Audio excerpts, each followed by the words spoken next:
अच्छा जी बेटा, तो अगला जो हमारे पास टॉपिक है वो ग्रिग्नार्ड रिएजेंट है और बड़ा मशहूर ज़माना compound.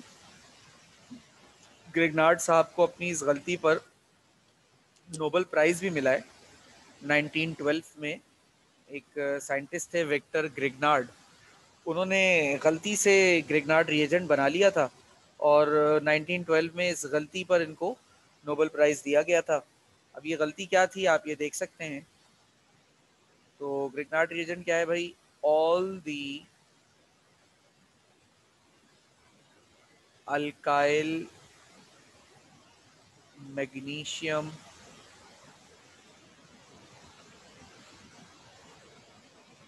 Halides are known as the Grignard reagent।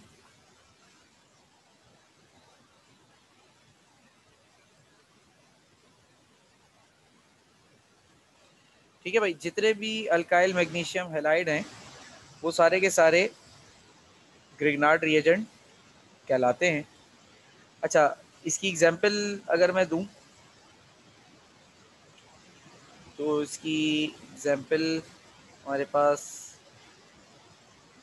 CH3MgCl और CH3CH2MgI,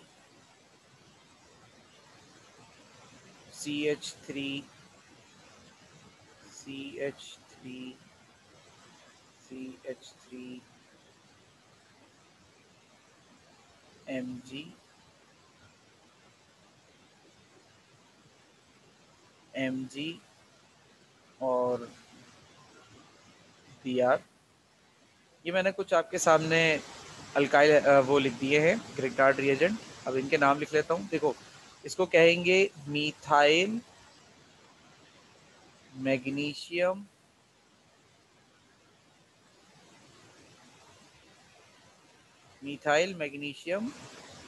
क्लोराइड।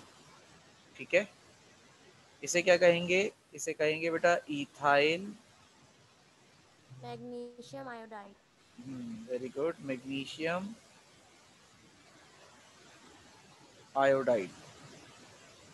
इसी तरीके से ये जो लास्ट वाला है, लास्ट वाले को क्या कहेंगे?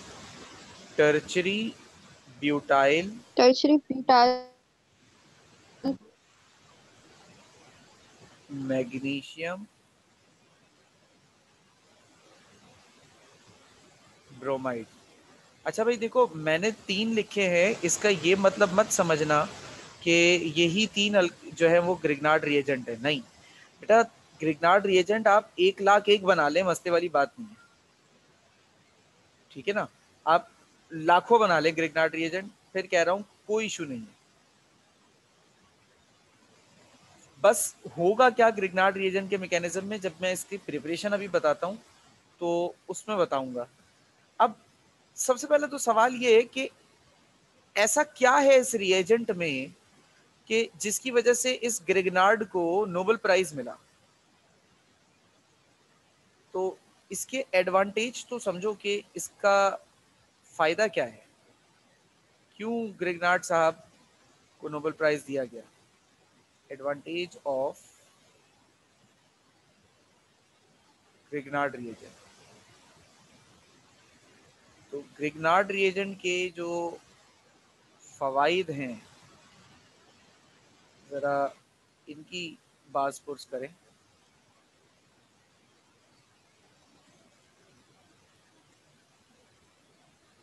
अब यहाँ पर मैं पॉइंट लिख देता हूँ सबसे पहले।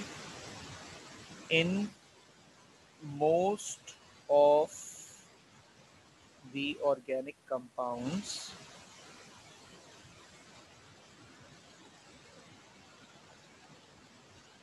ज़्यादातर ऑर्गेनिक कंपाउंड्स में क्या होता है कि कार्बन एटम्स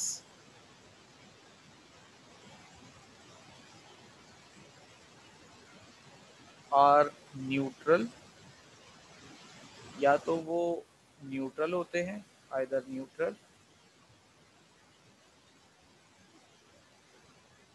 और पार्शियली पॉजिटिव, या फिर पार्शियली पॉजिटिव होते हैं।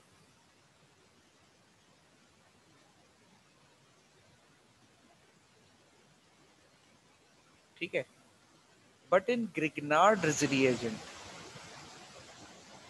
बट ग्रिग्नार्ड रिएजेंट में क्या होता है, but in Grignard's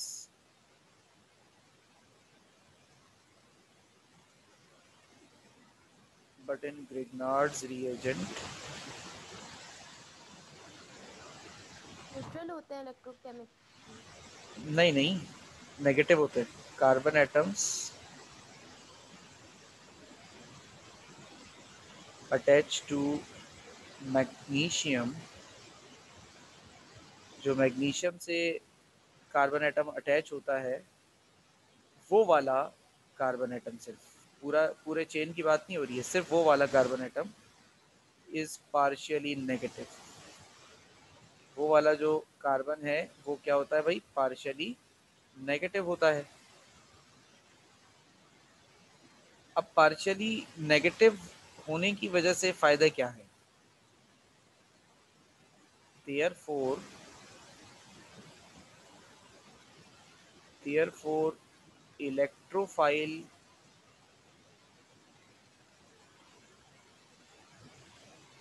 may attack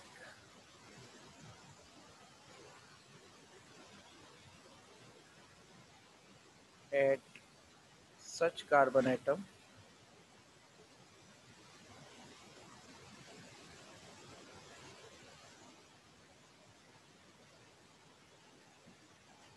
and several new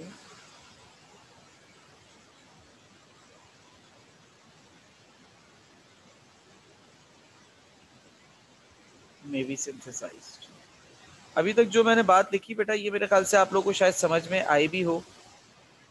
तो मैंने बेसिकली ये लिखा है, और चाहो तो आप लोग खुद भी इस चीज़ को जज कर सकते हो कि ज़्यादातर जो ऑर्गेनिक कंपाउंड्स होते हैं उसमें या तो कार्बन हमारा न्यूट्रल होता है, अगर न्यूट्रल नहीं है तो पार्शियली पॉजिटिव होता है। अच्छा, मैं कह रहा हूँ ज़्यादातर, ठीक है, मैं सबकी बात नहीं कर रहा हूँ, मैं मेजॉरिटी की बात कर रहा हूँ। तो इस वजह से अब न्यूट्रल है या फिर पार्शियली पॉजिटिव है, तो कार्बन पर या मतलब सिर्फ न्यूक्लियोफाइल अटैक हो सकता है, पॉजिटिवली चार्ज है ना, तो सिर्फ न्यूक्लियोफाइल अटैक हो सकता है, इलेक्ट्रोफाइल अटैक तो हो ही नहीं सकता। बट ग्रिग्नार्ड रिएजेंट में क्या होता है, ग्रिग्नार्ड रिएजेंट में वो कार्बन जो मैग्नीशियम से जुड़ा हुआ होता है, यानी ये कार्बन पार्शियली नेगेटिव होता है। अब अगर ये नेगेटिवली चार्ज कार्बन है, ठीक है ना, तो वो अपने ऊपर इलेक्ट्रोफाइल अटैक को आसान कर देता है, यानी कि वो इलेक्ट्रोफाइल इजीली अटैक कर सकता है। पॉजिटिव चार्ज होता तो इलेक्ट्रोफाइल अटैक नहीं करता, लेकिन नेगेटिव चार्ज होने पर इलेक्ट्रोफाइल अटैक कर सकता है। अब इलेक्ट्रोफाइल जब नेगेटिव चार्ज होने पर अटैक कर सकता है बेटा, तो नए तरह के कंपाउंड्स भी तो यहाँ पे फॉर्म हो सकते हैं। तो ये एडवांटेज है बेसिकली ग्रिग्नार्ड रिएजेंट का सबसे बड़ा। अगर मैं इसको एग्जाम्पल की सूरत में बताना चाहूँ,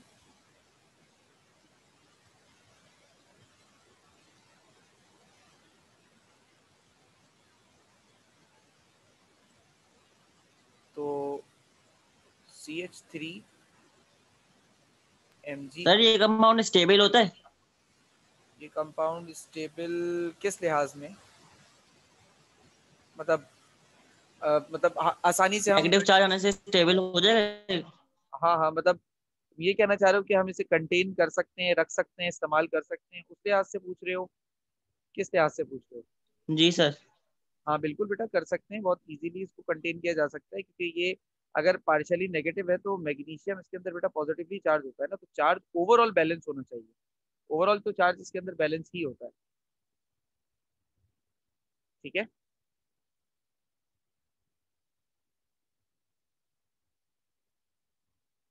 अच्छा जी। अब यहाँ पे बॉन्ड के बारे में थोड़ा सा मैं तफसील बता दूं। द बॉन्ड बिटवीन, अच्छा जी बेटा, अब थोड़ी सी बॉन्ड के हवाले से एक तफसील यहाँ पे मैंने लिख दी कि जो कार्बन और मैग्नीशियम का आप बॉन्ड देख रहे हैं, पार्शियल पॉजिटिव और पार्शियल नेगेटिव वाला, ये बॉन्ड वीक बॉन्ड होता है और इस बॉन्ड को आसानी से ना तोड़ा जा सकता है। ठीक है ना? तो अच्छा, अब जब ये बॉन्ड आसानी से तोड़ा जा सकता है और कार्बन यहाँ पर इलेक्ट्रोफाइल अटैक को अपने ऊपर अलाउ भी कर रहे हैं, तो electrophile at the same instance जुड़ रहा हो और अगर वहां पर हम इस मैग्नीशियम आयोडीन का बॉन्ड तोड़ दें तो वो इलेक्ट्रोफाइल इजीली यहाँ पर जुड़ सकता है, क्योंकि जब तक मैग्नीशियम इसके साथ जुड़ा हुआ है तब तक ये कार्बन पार्शियली नेगेटिव ही रहेगा। तो तोड़ना इसके बॉन्ड को ये कोई भी मुश्किल बात नहीं है और बहुत ही आसानी से ये रिएक्शन हो सकते हैं या हो जाते हैं। अच्छा, अब अगर मैं बात करूं, इसमें अभी तक कोई सवाल है किसी को?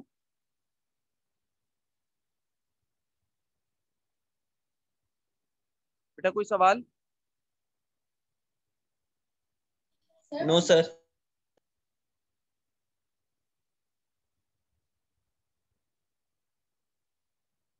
अच्छा जी, अब ग्रिग्नार्ड रिएजेंट बनाते कैसे हैं इसको देख लें।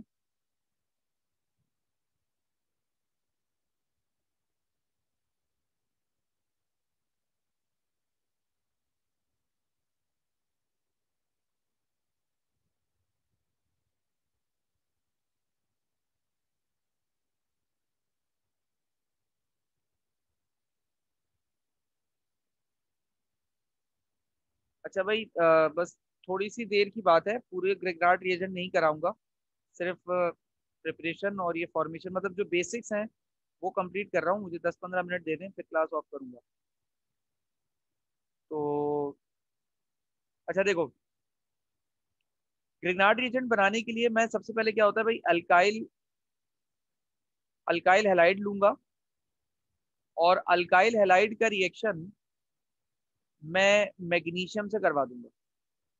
अच्छा, ये रिएक्शन हमेशा याद रखना in the presence of dry ether होता है। ठीक है? ड्राई ईथर की प्रेजेंस में रिएक्शन होता है और फिर इस तरीके से हमारे पास कंपाउंड बनता है। जो ग्रिग्नार्ड साहब से गलती हुई थी ना, वो गलती भी यही थी कि ड्राई ईथर सॉल्वेंट के अंदर उन्होंने अल्काइल हैलाइड रखा हुआ था और गलती से उसके अंदर ना मैग्नीशियम का टुकड़ा गिर गया। अब वो मैग्नीशियम का टुकड़ा गिरते ही रिएक्शन शुरू हो गया। रिएक्शन के नतीजे में जब इन्होंने उसकी मॉर्फोलॉजी देखी तो पता चला इन्होंने नया कंपाउंड ही बना लिया है, एक नया। तो फिर वहां से ये ग्रिग्नार्ड रिएजेंट चला है भाई। तो अब आप अल्काइल हैलाइड कोई सी भी नस्ल का ले सकते हैं। मिसाल के तौर पे आपने मीथाइल क्लोराइड ले लिया और मीथाइल क्लोराइड का रिएक्शन मैग्नीशियम के साथ कराया।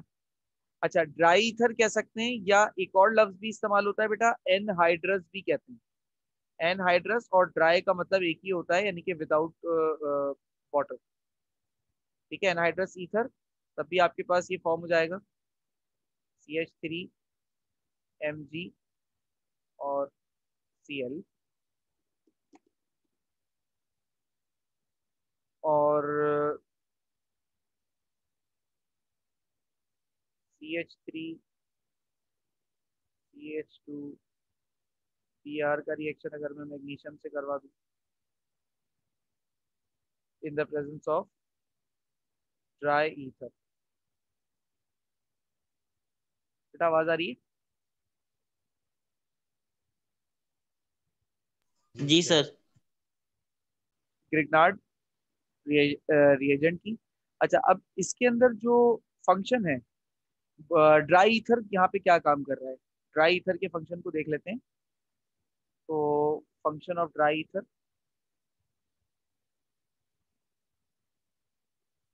Function of dry ether, dry ether क्या काम कर रहा है बेटा यहाँ पर?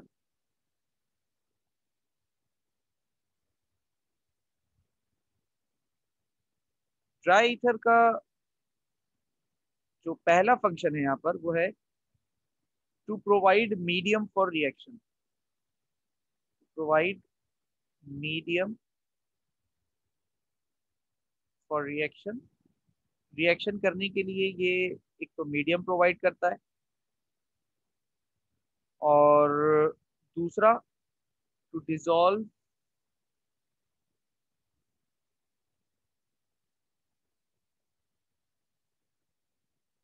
ग्रिगनार्ड रिएजेंट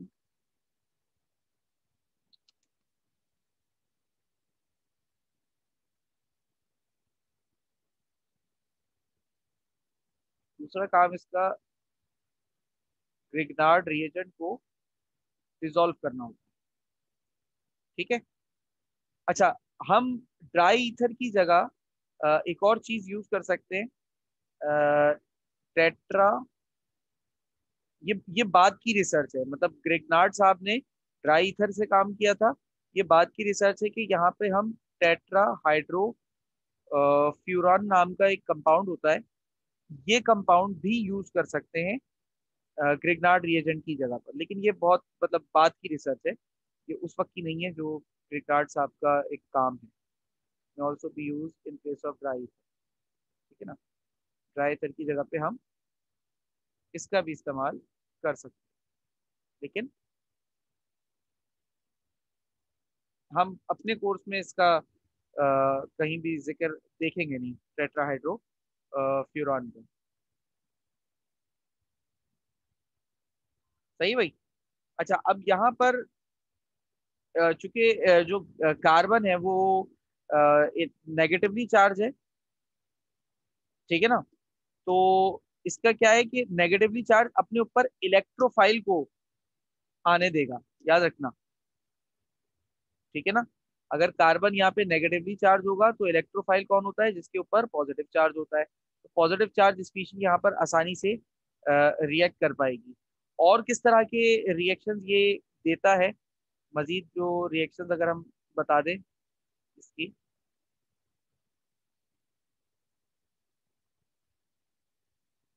तो रिएक्शंस इसके कुछ जो खास रिएक्शंस हैं उसमें क्या क्या हो सकता है, उसमें न्यूक्लियोफिलिक सब्स्टिट्यूशन हो सकती है।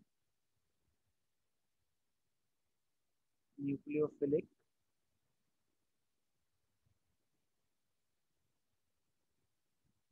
सब्स्टिट्यूशन है, और न्यूक्लियोफिलिक एडिशन है।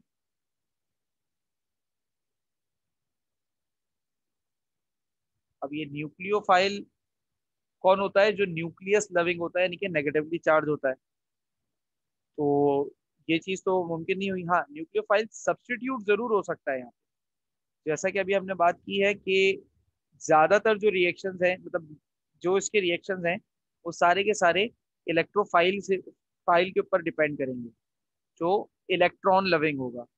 अब उसमें जो कार्बन के ग्रिग्नार्ड रिएजेंट वाला कार्बन है बेसिकली, उसके पास से न्यूक्लियोफाइल सब्स्टिट्यूट जरूर हो सकता है, न्यूक्लियोफिलिक एडिशन इसके अंदर उस कार्बन पे जरा मुश्किल है जिसमें जो मैग्नीशियम के साथ जुड़ा हुआ है। क्या कहना चाह रहा हूँ, मैं कहना चाह रहा हूँ कि भाई अगर ये कार्बन फॉर एग्जांपल मैग्नीशियम और क्लोरीन के साथ जुड़ा हुआ है, और इसके पीछे फर्दर और कार्बन हैं, इस कार्बन के ऊपर न्यूक्लियोफाइल एडिशन पॉसिबल नहीं है। क्यों नहीं है? क्योंकि न्यूक्लियोफाइल नेगेटिवली चार्ज होता है, ये खुद भी नेगेटिवली और है। ये खुद भी नेगेटिव है, तो न्यूक्लियोफाइल एडिशन इस पर तो पॉसिबल नहीं है। लेकिन ये न्यूक्लियोफिलिक एडिशन इस पॉजिटिव मैग्नीशियम की वजह से दूसरे कार्बन के लिए मुमकिन हो सकती है। हाँ, इलेक्ट्रोफिलिक एडिशन इसके लिए मुमकिन है, यानी कि इस वाले कार्बन के लिए। अच्छा, न्यूक्लियोफिलिक सब्स्टिट्यूशन जो है, ठीक है, वो जरूर मुमकिन हो सकती है इन कार्बन के लिए भी, और इवन इस कार्बन के लिए भी, क्योंकि वो जस्ट सब्स्टिट्यूशन है, याद रखना।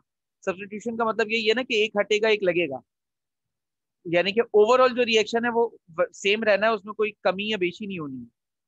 सिर्फ चार्ज का मतलब ए की जगह बी हो गया, बी की जगह सी हो गया, बस ये वाली बात।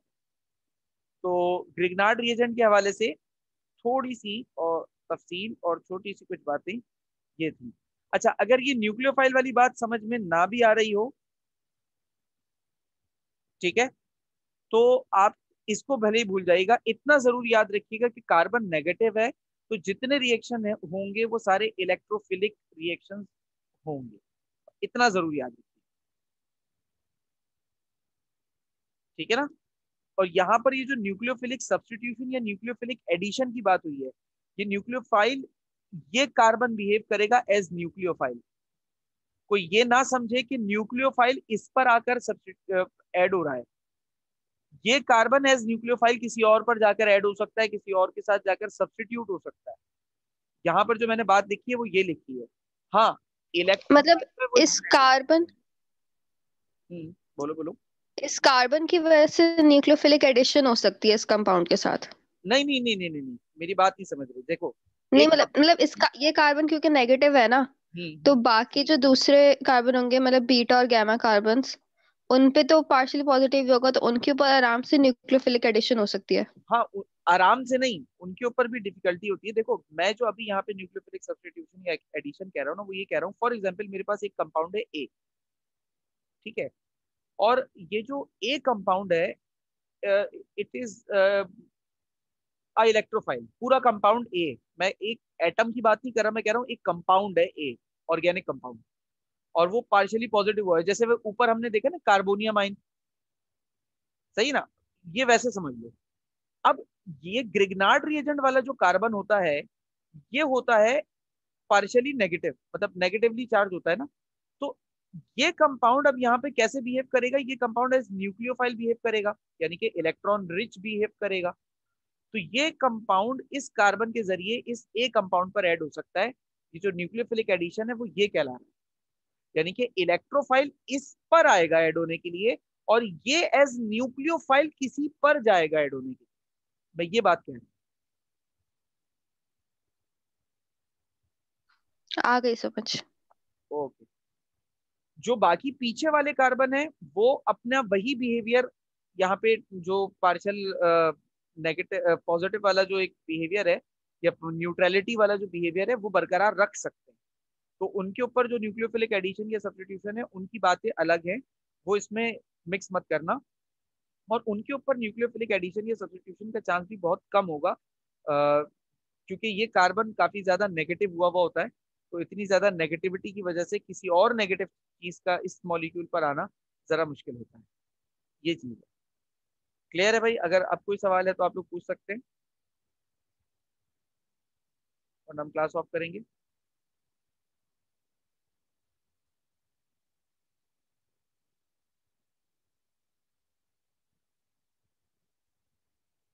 बेटा कोई सवाल?